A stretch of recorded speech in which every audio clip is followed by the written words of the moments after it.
내가 58년간 고민했던 거 해결했어. 너무 멋있는 말 아니에요? 아, 예술이야. 이게 지적 환희예요. 이걸 누가 이렇게 정리를 해주겠어요. 나는 나를 배신하지 않겠구나. 진짜 이 말도 너무 좋지 않아? 김미경의 북드라마. 자, 우리가 오랫동안 기다렸던 책이라고 할까요?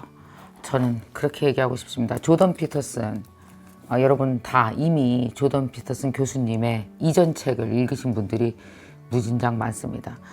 조던 피터슨 교수님의 그 다음 책을 기다리고 있었는데 왜 이렇게 책이 안 나오지? 왜 이렇게 잘 안 보이시지? 유튜브에도 안 보이시고요. 그동안 무슨 일이 있었지 했더니 역시 나쁜 일은 몰아서 온다 그러죠. 부인이 말기암 진단을 받았고요. 또 우리 조던 피터슨 교수님조차 재활센터에서 걷는 법, 눕는 법을 배워야 할 정도였답니다. 거기서 코마 상태에 빠졌었고 약물 부작용이 되게 심했던 거예요. 저는 이분이 그렇게 오랫동안 공황장애, 우울증을 알아왔고 불면증, 정말 극심한 불면증이요. 잠 하나도 못 자는 거예요. 시달렸고 그랬는지 몰랐어요. 한편 이런 생각을 했어요. 사람이 그렇게 극심한 불면증과 우울증과 공황장애가 있어도 이렇게 멋있는 사람이 될 수 있는 거구나. 사람이 엄청나게 무거운 짐을 그냥 거의 10톤짜리를 몸 뒤에 자기 몸무게의 100배 되는 것도 끌고 살아갈 수 있는 거구나. 저는 이 질서너머라는 책의 제목에서 이분이 왜 질서너머라고 했는지 알겠더라고요. 세상이 잡아놓은 어떤 그 질서 안에 내가 있을 수 없을 정도로 상태가 올 때가 있어요. 매우 혼돈이 오는 경우가 있죠. 어떤 사람은 스스로 질서를 무너뜨리고 더 혼돈으로 나가버리기도 하고요. 어떤 사람은 질서에 있고 싶은데 나도 모르는 사이에 내가 혼돈에 던져지기도 하고요. 우린 둘 다 겪습니다. 모든 인간은.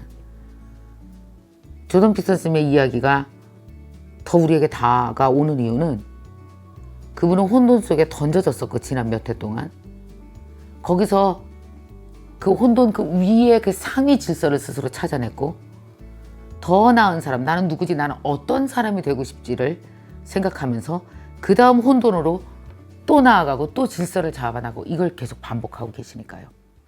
우선 조던 피터슨 교수님은 한마디로 지식계의 교주라고 할 수 있습니다. 그냥 강의할 때 보면 정말 막 독서를 쏟아내는데 어깨 똑바로 펴고 사세요. 막 젊은이들에게 독서를 쏟아요. 세상을 탓해 네가? 야, 네 방부터 정리해. 방 꼬라지 마라. 네가 사는 두 평도 정리 못하면서 무슨 네가 세상을 지금 탓하고 세상을 뭐 정리?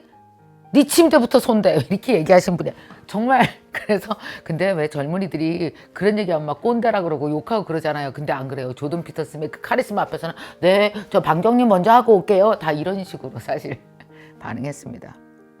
피터슨 현상이라고 얘기하죠. 젊은이들에서는 이분이 지적 영웅 그리고 시대의 대변자, 인터넷 아버지, 뭐 정말 가장 날카롭고 가장 독한 지식인 이렇게 우리에게 불리는 분입니다. 엄청 인기 있어요. 그 유튜브 가보세요. 거의 구독자도 뭐 몇백만이고요. 전작 12가지 인생의 법칙은 전 세계적으로 500만 부 이상의 판매고를 올렸습니다. 이분이 심리학자시죠. 하버드 대학교 심리학 교수이셨다가 지금은 캐나다에서 지금 토론토 대학교 심리학과 교수로 계십니다. 묵직한 감동이 있는 책입니다. 그러나 물론 먼저 말씀드립니다. 이 책은 그렇게 술술 읽혀지는 쉬운 책은 절대 아닙니다. 그러나 그냥 이렇게 읽는 책을 요새 너무 많이 읽어서 한 장 읽고 쥐어뜯고 10장 읽고 다시 생각하고 또 한 번 내가 뭔지 다시 생각하기 위해서 또 한 번 앞장으로 가서 넘어보고 이렇게 찬찬히 곱씹으면서 한 줄의 기가 막힌 인생의 철학에 담긴 정보, 그러나 그 한 줄을 이해하기 위해서 나의 마음과 나의 심장과 내 뇌가 함께 몰입해야 되는 책을 찾고 있었어 라는 분 많으시죠. 저도 그럴 때 많거든요. 그렇다면 이 책을 옆에 두고 여러분의 현재, 여러분의 현재 질서 너머에 나는 그 너머 어디에 나는 뭐가 되고 싶지? 나는 누가 되고 싶지? 어떤 사람이 되고 싶지를 생각해보는 12가지 또 하나의 법칙에 여러분을 빠뜨려 보시기 바랍니다. 질서 너머라는 이 책 속에는 12가지 법칙이 있습니다. 기존 제도나 창의적 변화를 함부로 깎아내리지 마라. 내가 누구일 수 있는지 상상하고 그것을 목표로 삼아라. 그 목표가 나 저 사람처럼 되고 싶어가 아니라 내가 누구일 수 있지? 어떤 사람일 수 있지를 그걸 상상하고 목표로 삼아라. 남들이 책임을 방치한 곳에 기회가 숨어 있다. 최소한 한 가지 일에 최대한 파고들고 그 결과를 지켜봐라. 붕괴하거나 거짓되거나 교만하지 마라. 고통스러울지라도 감사하라. 저 이거요 거의 10계명인 줄 알았어요. 전작에 비해서 훨씬 더 깊이 있습니다. 죽음과 맞닿았기 때문에 그러지 않았을까 생각이 들어요. 자, 이 중에서 제가 여러분과 함께 좀 더 생각해 보고 싶은 제가 꽂힌 거 법칙 4입니다. 법칙 4 완전 흥분했잖아요. 이거 보고 어제 제가 뭔지 아세요? 우리 그 서본부장 저의 공부 도반이죠. 너 꼭 읽어봐. 특히 법칙 4 읽어봐. 내가 58년간 고민했던 거 해결했어 라고 얘기했거든요. 그게 바로 뭔지 아세요? 사람들이 나한테 자꾸 물어봤거든요. 선생님, 그렇게 살면 행복하세요? 행복이 사람이 누려야 할, 사람이 의미적으로, 가치적으로 살아야 할, 혹은 사람이 가져야 될 최고의 선이 행복이라고 얘기합니다. 행복 그 위는 없는가라고 생각하고 있어요. 사랑하세요, 행복하세요. 이 단어는 쉽게 사람들이 흠집을 낼 수가 없죠. 사람이 뭐 꼭 행복해야 돼요? 그럼 바보 같잖아요, 내가. 행복이라는 단어, 사랑이라는 그 최선의 단어에 갑자기 이의를 제기해? 그 때문에 내가 입을 다물고 있었거든요. 나는 지금 최선을 다해서 엄청 열심히 살고 있어. 근데 사람들이 나한테 물어봐. 너 행복하니? 근데 이걸 꼭 행복한지 아닌지로 대답할 수는 없는 것 같아. 근데 행복 그 이상의 뭔가를 하고 있는 것 같긴 한데 사람의 최선의 대답이 행복이니까 굳이 꼭 행복으로 말해야 되겠지? 그러면 나는 안 행복한 사람인가? 그럼 난 잘못 살고 있나? 까지 갔다 오셨을 겁니다, 아마. 자, 여기에 이런 이야기를 합니다. 사람은 누구나 행복하길 원한다. 당연한 일이다. 나는 다시 행복해지기를, 지금 바로 행복해지기를 간절히 바랬던 적이 많다. 분명 나만 그런 건 아닐 거다. 하지만 우리가 행복을 추구해야 한다고 믿진 않는다. 행복을 추구하는 즉시 반복의 문제에 빠진다. 왜냐? 행복은 바로 지금의 것이기 때문이다. 긍정적인 감정을 강하게 느끼는 상황에 놓이면 사람들은 현재에 초점을 맞추고 충동적으로 변한다. 이게 핵심입니다. 행복은 지금의 언어라는 거예요. 너 행복하니? 지금 말이야. 여러분 아시죠? 행복하기 위해서 우리는 행복을 절대 미래로 미루지 마라. 지금 당장 행복해야 된다. 그래서 네가 당장 행복한 선택을 해라. 그래서 여러분 지금 당장 행복한 선택을 계속 하다 보면 이상해지는 적 없으셨습니까? 조던 피터슨 교수님이 얘기하는 게 이거예요. 행복은 지금의 언어인데, 지금의 감정인데 당신이. 근데 지금은 결코 당신의 모든 게 아니다. 인간의 육체는 지금만 살고 있는 게 아니라 과거로부터 왔고 이거는 한 시간만 있어도 미래로 갈 거야. 그러니까 우리는 과거, 현재, 미래를 이 몸 안에 다 두고 있다는 거죠. 자, 이게 중요합니다. 그러면 그 다음으로 갑시다. 너는 누구냐로 다시 갑니다. 이런 이야기를 하십니다. 자, 봐요. 참 재밌었어요. 우리는 오래전에 미래를 발견했다. 미래는 우리 각자가 살아갈 잠재적 공간이다. 그러니까 여러분, 잠재력이 뭐예요? 미래예요. 우리는 현재 이걸 먹어서 이렇게 맛있다. 행복할 수도 있고요. 나는 영어를 잘할 수 있어. 이 잠재, 미래의 공간이 몸 안에 있죠. 이해 갔죠? 잠재력은 무슨 공간이다? 공간으로 봤을 때 미래라는 공간이다. 맛있어. 현재라는 공간이다. 나 옛날에 무지 힘들었어. 과거라는 공간이다. 나라는 인간의 이 육체 안에는 과거, 현재, 미래 모든 공간이 함께 있다라는 얘기죠. 자, 우리는 미래를 현실로 취급한다. 지금은 미래가 있을 수 있는 현실이죠. 미래는 있을 수 있는 현실이지만 결국에는 곧 지금이 된다. 따라서 우리는 그래서 머릿속에 항상 미래를 가지고 있다. 그래서 여러분 왜 나 잘못되면 어떡해? 몸 안에 미래를 갖고 있어서 두려운 거죠. 그죠?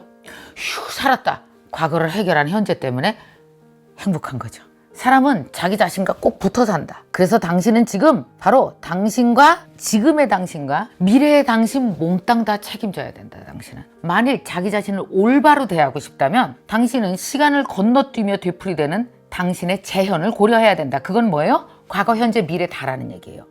당신을 올바로 대하고 싶다면 과거, 현재, 미래를 다, 그러니까 시간적으로 확장된 존재를 다 상대해야 된다. 너무 멋있는 말 아니에요? 당신은 예술이 이게 지적 환희예요. 이거 누가 이렇게 정리를 해주겠어요? 당신이라는 사람을 정말로 사랑한다면 당신을 제대로 대해줄 사람은 당신 하나밖에 없는데, 그렇다면 당신은 당신이 시간적으로 확장된 존재임을 깨달아라. 과거, 현재, 미래. 그래서 행복만 갖고는 안 된다는 거예요. 그렇다면 이런 얘기를 해요. 그러면 행복이 아니라면 뭐 조금 더 세련된 대안은 없어, 인생에? 그게 뭘까? 두 글자. 책임. 158페이지를 읽는 순간 갑자기 머리를 한 대 얻어맞은 것 같으면서 눈물이 핑 돌았어요. 왠지 아세요? 저는 되게 책임감이 강해요. 나는 나한테 가까이 온 사람, 내 가족, 그 책임감 때문에 나는 무지 열심히 일해요. 언니는 엄마 아빠가 그렇게 좋아? 예, 사랑해요. 근데 나는 사랑과 책임이 나한테는 동의어예요. 사랑하면 끝까지 책임지는 거죠. 난 내 부모가 20년 전에 이미 내 자식이 된 지 오래됐어요. 연세가 드신 후 나는 내 자식처럼 사랑해요. 자식처럼 사랑한다는 게 뭐예요? 끝까지 책임지는 거죠. 나한테 사랑과 책임은 같은 언어거든요. 근데 책임지는 삶을 열심히 살게 되면 이게 뭐예요? 이게 미래를 사는 거랍니다. 5년 후, 10년 후에 여러분을 좀 이렇게 잘 되게 하고 싶지 않으세요, 스스로? 그렇다면 어떻게 해야 돼요? 행복할 거야. 이게 아니고 뭐예요? 나에 대해서 책임지는 삶을 사는 거죠. 책임을 지고 사는 것 상상해보자. 그러면 미래를 바로잡을 수 있다. 이 말 너무 좋지 않아요? 과거를 바로잡지 어떻게 미래를 바로잡아요? 근데 책임지고 책임 있게 사는 게 미래를 바로잡는 거예요. 미래가 흔들리지 않게. 또한 책임을 올바로 실천하기 위해 더 높은 선에 따라 믿음직하고 정직하고 품위 있게 행동한다고 상상해보자. 앞에서 얘기했듯이 여러 시간대, 과거, 현재, 미래 여러 시간대에 걸쳐 존재하는 당신, 그리고 여러 시간대에 나만 존재하나요? 누구도 존재해요? 상대도 존재하죠. 내 아이가 과거에 있고 현재에 있고 내 아이의 미래도 있다고요. 이걸 동시에 최적화하는 삶이 책임 있는 삶이라는 거예요. 여러분, 4줄 갖고 3시간 생각해야 돼요. 너무나 가슴에 와닿는 그 4줄에 머무십시오. 머물고 수십 년간 해결하지 못했던 철학적 근거를 찾아서 해석하십시오. 꼭. 그게 바로 지식의 열쇠인 것 같아요. 풀리지 않는 걸 따주고 열어주고 해결하는 지식의 열쇠. 자, 이런 식으로 여러 시간대에 걸쳐서 존재하는 나와 내 주변의 사람들에게 최선을 다하는 책임. 이건 바로 뭘까요? 이럴 때 사람들은 굉장히 책임질 때 자기 자신에 대한 책임이 뭐라고 그랬어요? 미래의 시간을 책임지는 거라고 그랬잖아요. 그러면 믿음직스럽고 긍정적인 감정이 나온답니다. 그때 뭐가 생겨요? 자기 신뢰가 생겨요. 나는 나를 배신하지 않겠구나. 여러분, 많은 사람이 스스로를 배신한답니다. 진짜 이 말도 너무 좋지 않아? 정말 우리가 얼마나 많이 나 자신을 배신하는지 아세요? 내가 하기로 하고 안 하고, 내가 최선을 다해서 노력하기로 하고 안 하고, 내가 착한 일 하기로 하고 나서 어때? 약간 야군수 써갖고 스스로를 약간 부끄러운 짓 하고. 이게 뭐예요? 스스로에 대한 배신이 반복되면 사람은 자기 자신을 포기한답니다. 네가 그렇지. 이게 가장 슬픈 결과가 된다는 거예요. 정말로 믿음직스럽고 긍정적인 감정은 바로 뭐야? 가치 있는 목표를 추구할 때. 이게 뭐예요? 미래에 대한 책임이죠. 가치 있는 목표를 추구할 때 나온다라는 거예요. 그래서 이야기합니다. 책임이 없으면 행복은 없다. 가치가 있으며 다른 사람이 그 가치를 인정해주는 목표가 없으면 긍정적인 감정도 없다. 가치 있는 목표. 단기적이고 충동적인 목표를 버리고 더 큰 목표를 가지고 스스로에게 도움이 되는 행동을 책임 있게 해라. 그게 인간의 최선이다 라는 이야기를 하는 거죠. 그래서 지금 혹시 이렇게 되게 많은 책임과 무게를 떠안고 있는 분 있죠? 우리 여기. 엄마, 제가 다 돌봐야 돼요. 나는 내 현재도 책임지기 힘든데 내 미래와 내 부모의 미래도 책임져야 돼요. 되게 많을 거예요. 그 무게를 떠안는 동안 사람들의 가치는 커진다. 우리 왜 흔히 그릇이라고 하잖아요. 그릇이라고 하잖아요. 그래서 책임을 떠안고 열심히 일하는 동안 사람은요, 자기 자신과 점점 더 가까워진답니다. 그래서 강해지는 거예요. 무거운 거 들 때 어떻게 해요? 몸에서 가까이 들으면 무거운 거 많이 들죠. 근데 못 들죠. 이게 뭐냐면 자기 자신을 자꾸 배반하게 되면 스스로부터 자기 자신으로부터 멀어진대요. 그래서 자기 자신을 마음대로 못하는 거야. 내가 나를 내 마음대로 못하는 거지. 근데 책임 있는 삶을 들고 이렇게 버릇하면 어떻게 돼요? 나 자신과 되게 가까워지는 거예요. 그래서 내가 계획한 거, 내가 가야 될 곳, 이걸 해낼 수 있다라는 거죠. 그래서 인간이 이런 식으로 수십 년 살았을 때 인간의 힘의 차이는 엄청나게 난다라는 얘기입니다. 자, 가혹할지언정 당신은 모든 당신들을 고려해야 된다. 지금 당신, 내년 당신, 5년 당신, 10년 후의 당신. 일을 한다는 건 앞에 놓인 것의 잠재적 향상을 위해 현재의 즐거움을 희생한다는 뜻이다. 사람들이 나한테 행복하니 물어보면 글쎄 모르겠어요. 당장은 아닌데 되게 힘들거든요. 누군가를 책임지는 것도 힘들고 나의 오늘 현재를 책임지는 거 힘들고 돈 버는 거 힘들고 직장 다니는 거 힘들고 되게 힘들어요. 나 왜 사는지 모르겠어요. 아마 여러분은 여러분이 되고 싶은 존재가 되기 위해서 사는 것 같습니다. 지금 여러분은 현재의 여러분을 위해서만 사는 게 아니고 누구요? 모든 당신을 위해서, 모든 나를 위해서 살고 있는 것 같아요. 어떤 나? 오늘의 나, 내일의 나, 5년 후의 나, 10년 후의 나. 생각해 보신 적 있습니까? 과거의 나와 오늘의 나와 미래의 나가 내 안에 있는 공동체라는 거. 공동체가 일하고 있다는 거예요. 한 개인으로 이루어진 내 안의 공동체예요. 이 모든 시간대를 책임져야 되는 게 인간에게만 주어진 특별한 짐이자 뭘까요? 기회라는 거죠. 여러분, 미래가 없다면, 오늘만 살면 거기 기회가 없는 거죠. 35살까지 살아온 내 삶은 어쩌면 내가 만든 질서일지 모르겠어요. 그러나 나는 어떤 존재가 되고 싶지라고 생각하는 순간 질서 너머의 당신을 만나라는 이야기입니다. 더 나은 내가 되고 싶다면, 마음속에 품은 내가 정말 돌봐야 될, 내가 사랑해야 될 나를 한 번쯤 보고 싶다면 이 책을 통해서 여러분이 질서 너머의 여러분 자신을 발견하셨으면 좋겠습니다. 자, 고맙습니다. 꼭 읽어보세요. 강추.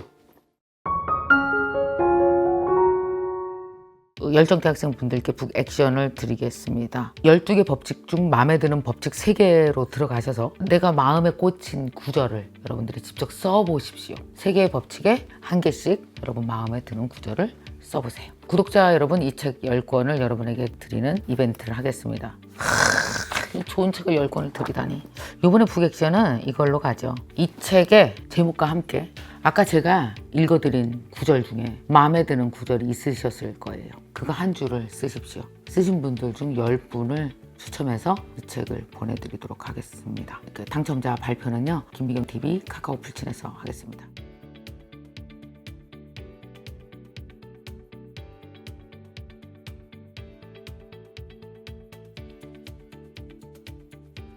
이 영상을 보고 좋으셨다면 좋아요, 그리고 구독, 알람 신청도 해주시기 바랍니다. 그리고 이 영상 끝나고 옆에 있는 영상도 보시기 바랍니다.